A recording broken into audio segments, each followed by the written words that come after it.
Anda menyaksikan Headline News pukul 16 waktu Indonesia Barat. Pemirsa, sudah lebih dari 24 jam lamanya, petugas gabungan belum juga berhasil mengevakuasi jasad Rustadi, pekerja bangunan yang meninggal dunia akibat tertimpa reruntuhan tiang beton penyangga menara provider di Kabupaten Bekasi, Jawa Barat. Petugas mengaku terkendala cuaca dan khawatir menara akan ikut ambruk. Hingga kini jasad Rustadi, pria berusia 44 tahun, pekerja bangunan menara provider masih belum dievakuasi dari lokasi kejadian ambruknya tiang beton menara yang berlokasi di Jalan Mista Raya, Kafling Bumi Indah Sejahtera di Kecamatan Tambun Utara, Kabupaten Bekasi. Selain faktor cuaca, proses evakuasi juga terkendala posisi jenazah korban yang terperangkap di dalam timbunan beton. Petugas mengaku khawatir menara setinggi 25 meter akan roboh jika proses evakuasi tidak dilakukan secara cermat. Sebagai langkah antisipasi potensi robohnya menara secara keseluruhan, petugas telah memindahkan warga sekitar lokasi kejadian agar menjauh hingga radius 40 meter. Pada Senin pagi sekitar pukul 10 waktu Indonesia Barat, tiang beton penyangga menara ini ambruk dan menimpa 7 orang yang tengah bekerja.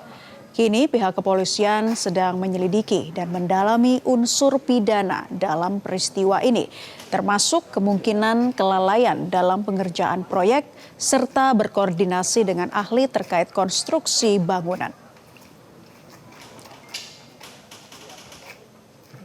Dan hingga sore ini pemirsa, petugas Basarnas serta pemadam kebakaran masih terus berupaya untuk mengevakuasi satu jenazah korban robohnya pondasi tower provider di Kabupaten Bekasi, Jawa Barat. Curah hujan tinggi menjadi kendala bagi petugas melakukan proses pembongkaran. Informasi selengkapnya disampaikan rekan Andromeda Rizal langsung dari lokasi. Andro, bagaimana proses evakuasi satu korban yang sampai saat ini masih terus dilakukan?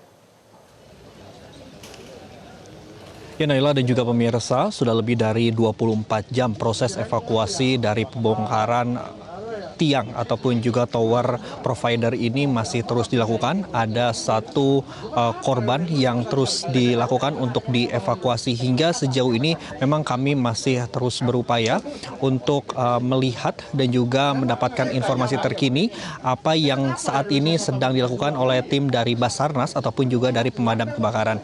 Dan sampai sejauh ini memang kalau kami bisa melihat untuk situasi terkininya yang dapat kami laporkan kepada Anda, memang sejauh ini untuk di beberapa titik di atas sendiri ini petugas pun masih terus untuk membongkar satu persatu yang ada. Dan Naila, untuk lebih jelasnya bagaimana terkait dengan proses evakuasi di hari ini, saat ini saya sudah bersama dengan dan tim dari Basarnas, Pak Bobi. Selamat sore Pak. Selamat sore. Bobi, boleh jelaskan kepada kami apa sih yang menjadi kendala sehingga proses evakuasi ini sudah hampir lebih dari 24 jam ini belum berhasil untuk dievakuasi satu korban yang berada di dalam ini Pak?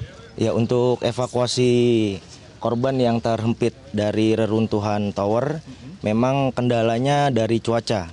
Kendala dari cuaca yang memang saat ini tidak mendukung lah. Untuk cuaca saat ini memang hujan dan angin kencang. Dari tadi siang pun sudah angin kencang. Terus memang kondisi dari towernya sendiri sudah ada kemiringan.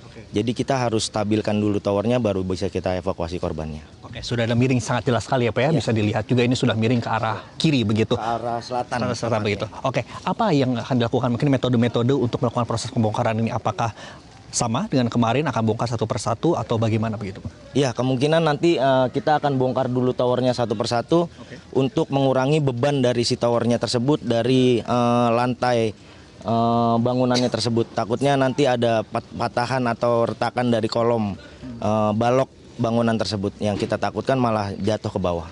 Apa saja mungkin yang dikhawatirkan oleh tim pada saat di dalam begitu? Kalau kami lihat begitu pondasi ini sangat begitu tipis begitu Pak. Di dalam sini apakah ini menjadi hambatan tersendiri juga bagi tim Basarnas atau dari pemadam kebakaran? Ya, jadi ada tim kita yang sedang melihat lokasi yang saat ini memang sudah ada kemiringan lagi dari bangunannya, dari kolom bangunannya memang sudah ada kemiringan, sudah ada cekungan dari beban dari si tower yang di atas. Itu masih kita nilai kembali untuk kita evakuasi korbannya. Oke. Pak Bobi, ini kalau kami lihat begitu miringnya ini sudah ke arah selatan ini sudah cukup. Apakah ini akan bertambah gitu kemungkinan ini? Karena kan sudah dievakuasi seluruh warga di sini. Apakah ini juga akan semakin miring ketika memang nanti proses bongkaran ini masih terus akan berlangsung lama begitu Pak. Ya, ya kalau untuk kemiringan saat ini memang sudah stabil. Untuk kemiringan towernya juga sudah kita tarik dari penyangga-penyangga towernya sendiri untuk kestabilan. Kita menjaga kestabilan dari tower itu biar tidak jatuh ke arah rumah warga. Oke. Terakhir Pak Bobi, apa yang akan dilakukan oleh tim sendiri juga kepada masyarakat sekitar? Karena sejauh ini informasi yang kami terima ada 46 kepala keluarga yang sudah dievakuasi. Selanjutnya apa yang akan dilakukan oleh tim Basarnas? Kita masih mengupayakan untuk membongkar tower untuk lebih cepat dalam evakuasi korban dan mengecilkan kemungkinan kalaupun memang tower itu jatuh, jadi area dari tower ini jatuh tidak terlalu luas. Oke, Bobi sedikit. Tadi Pak Bobi sempat menyampaikan apabila tower ini jatuh, kemungkinan itu tetap masih ada Pak, walaupun saat ini sudah ada beberapa pengaman begitu di beberapa titik yang ada. Iya, jadi kalau kita lihat dari kemiringan tower ini memang sudah lumayan agak kemiringannya ke arah selatan. Jadi kita takutkan adanya pergerakan dari bawah dari patahan balok si bangunan ini tersebut sehingga jadi terjatuhnya tower. Oke, tapi resiko untuk jatuh ini sangat kecil begitu Ya, jadi untuk resiko jatuhnya mudah-mudahan tidak ada lah karena sudah kita sanggah dari belakang arah tower ini menggunakan tali seling. Baik, siap. Terima kasih Pak Bobi dan juga tim untuk selamat kami bertugas dan juga utamakan keselamatan juga Pak Bobi. Siap. Baik, Naila dan juga pemirsa, memang sejauh ini proses dari pembongkaran untuk tower dengan setinggi 25 meter ini masih terus dilakukan. Saat ini tim sendiri ini tadi sudah disampaikan juga ini membagi menjadi beberapa tim begitu dan juga terkait dengan keamanan ini masih menjadi hal yang diutamakan juga oleh tim yang ada. Kami kembalikan dulu ke Anda di studio karena proses pembongkaran ini masih akan terus dilakukan dan diharapkan memang di hari ini proses evakuasi dari satu korban ini dapat selesai dan juga tuntas. Naila. Andromeda Arizal melaporkan dari lokasi kejadian. Selamat bertugas kembali. Jelajahi cara baru mendapatkan informasi. Download Metro TV Extend sekarang.